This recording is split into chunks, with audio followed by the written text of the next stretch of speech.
participation in the fire service, retention and recruitment, and then it's also designed to fund positions to make sure firefighters are available to respond to calls.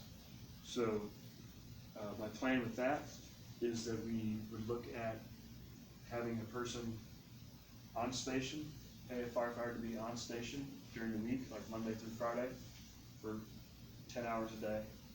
And they would be able to make sure all of our maintenance stuff's done, all the reporting and administrative things that go on, and then also be available on station if there's a call, to be that person that's ready to go, operate the trucks, have a certain level of skills checked off so we know that we have a competent person on station during those time periods. The FEMA grant, if awarded, would pay that salary. It would be a part-time position for 3 years. And within those 3 years, it would be the department's responsibility to develop how they would continue that program, to be able to continue that payroll after the 3 years of the grant is done. The first 3 years, the grant takes care of everything. The next 3 years gives you an opportunity, for me or whoever, an opportunity to work that funding into the budget to be able to continue to fund that position. So it's just a far-reaching theory or idea. You might not even get the grant, but just something that I'm looking to look into. And then the 21 Homeland Security Foundation grant. The foundation grant generates funds by the security and license plates that you might see on some vehicles. They are $25 a piece. You pay extra when you go to the license branch, and then you get this license plate. It's no different than the Minneapolis Colts license plate, except when you get that, the Colts get that money. This way, if you get this license plate, it goes to the Homeland Security Foundation.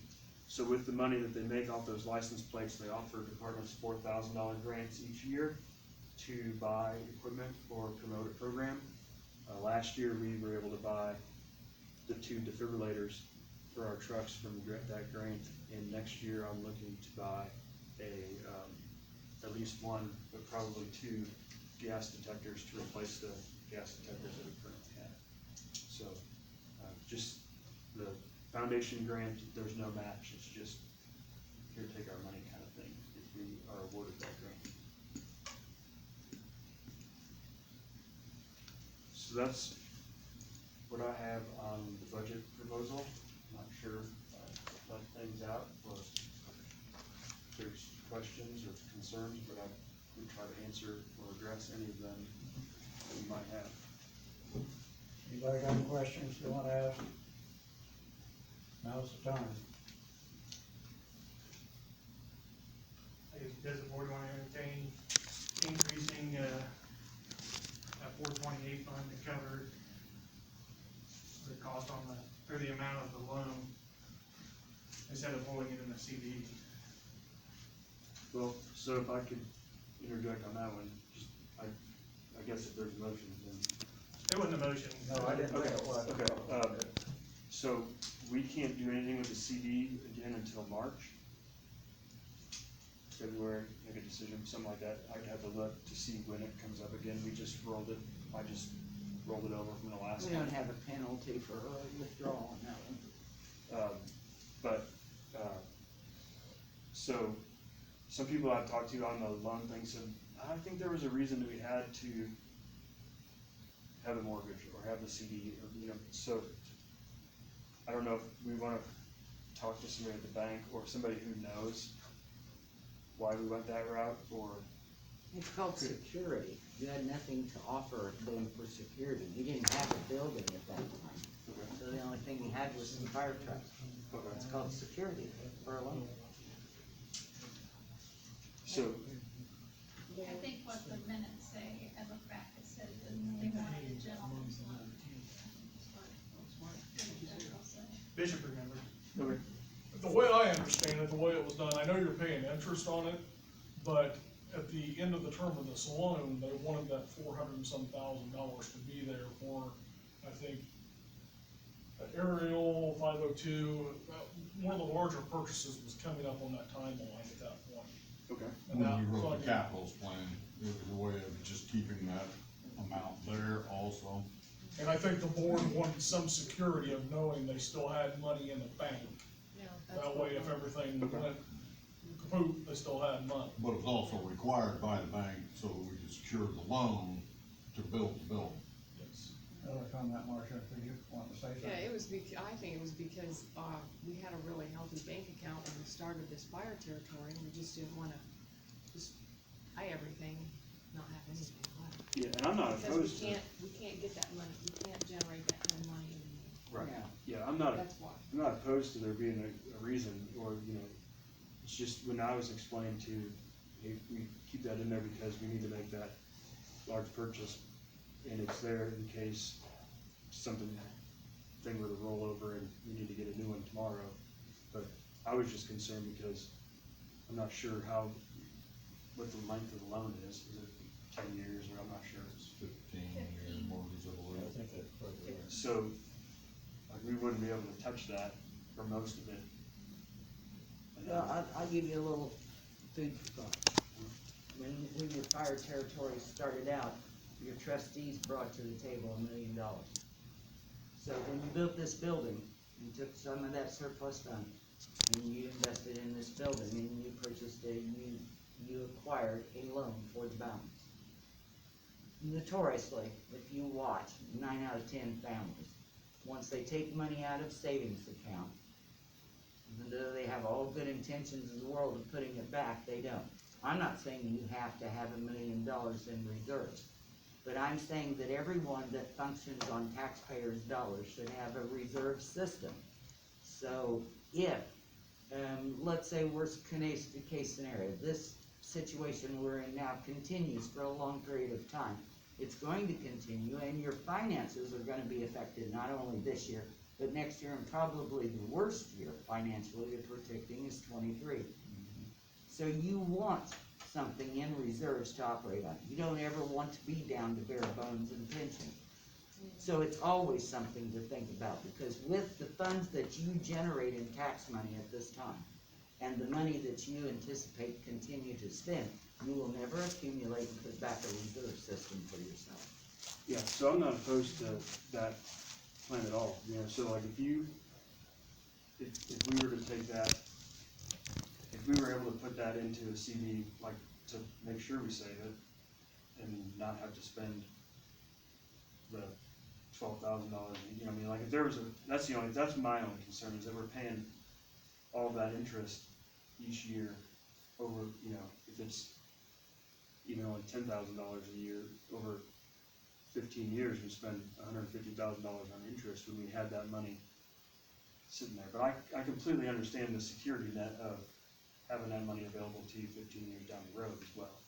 So that's why I just brought up the conversation, because I didn't know what the background was on it, and to look at it from the outside, not knowing the background, it looks like we're spending a lot of money, and when do we get it back? You know, 15 years from now, or, you know, whenever we get it paid down some, I suppose. So that was my reason behind those questions on the loan. But that makes sense. Anybody else got any questions? Now's the time to ask.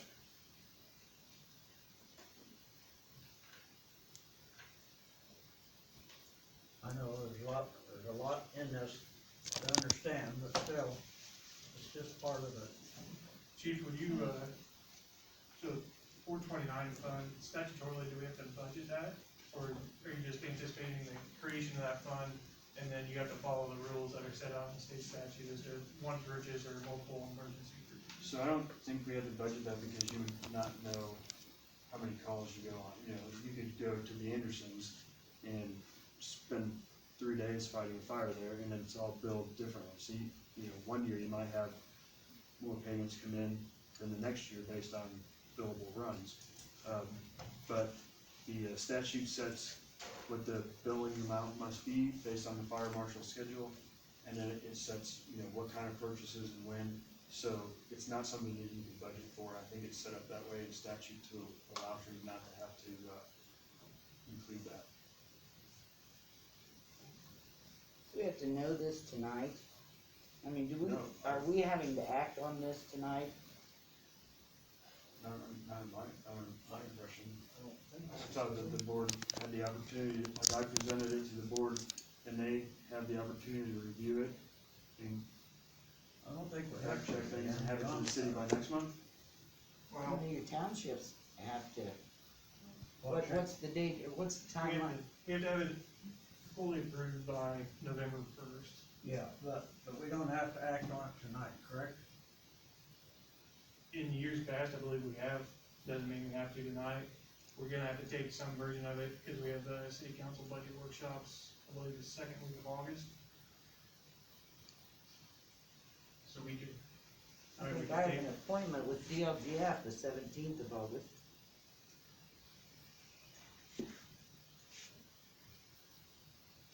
I wasn't coming here expecting the answer tonight, to be honest with you. I was just giving my proposal. Well, I guess that's what I thought we was going to here. We're doing everything earlier. Accordingly. I thought the township boards had to approve your budget too. they do, Well, we're doing everything earlier this year. You what? We're doing everything a little earlier this year, because they have to get it done by December. And they're doing it all virtual, so we could, everything's kind of pushed up. in, the timing would work, we could make a formal recommendation at next month's meeting, and then it would go to first reading in the townships and the city council, first meeting in September. Now, all the groups would have to have a special meeting, but city council would anticipate having one anyway. Would that be satisfactory with the board? We wait till next month to make it? Is that what you're saying, Shane? Yeah, you want me to make a motion? Yeah, would you please? I move that table an official recommendation on the 2021 fire budget until the regularly scheduled August meeting. I have a second for that. Second. All right, we got a motion and a second to hold off until August meeting to decide on the final decision of the budget. Correct? Is that what, am I getting it right? Yes, sir. All in favor, signify by saying aye. Aye. Opposed, same? Okay. Make the final decision next month. Now, is there any other questions? Right, go ahead, Marcia. The billing, in the past, we haven't charged, you guys haven't charged for billing, have you? We, Started. we were selective on what got sent out based on, if it was commercial, and if it was, we'll say, a problem customer, I don't know how to say it. Yeah, what, Habitual. a habitual offender, if you will, were pretty much what we looked at. Someplace where we repeatedly went to the residents for this call or that other, it would take care of those situations, and then commercial, we would send out for Yeah. a percentage of the actual, but we never. And how much in a year would you get? How much what? How much in a year would you? It varied from year to year, and I honestly, I think 19 was 1,500, something like that. 1,800. The goal of it was to bill for insurance because it's budgeted into most insurance policies, and not to excel and go over that to the homeowner. Just to claim the money if they file an insurance claim, collect that money for the insurance was the purpose. And I think it was back in 2017 or 18, it was presented to the board, passed by the board. Because We it had to just- be rewritten. We used it more as a leverage tool for, like I said, problem customers. And then commercial, because you sometimes exhaust just by what you have. Sorry, I'm okay. I'm over here if you wanna start throwing stuff. I'm just trying to, I'm Here, you not, can throw this. Wait, let me. but we did not bill the little old lady who had the kitchen fire. I mean, they paid taxes for that, was our That doesn't theory include on that. your We duplicate used it tax, I just- as a leverage tool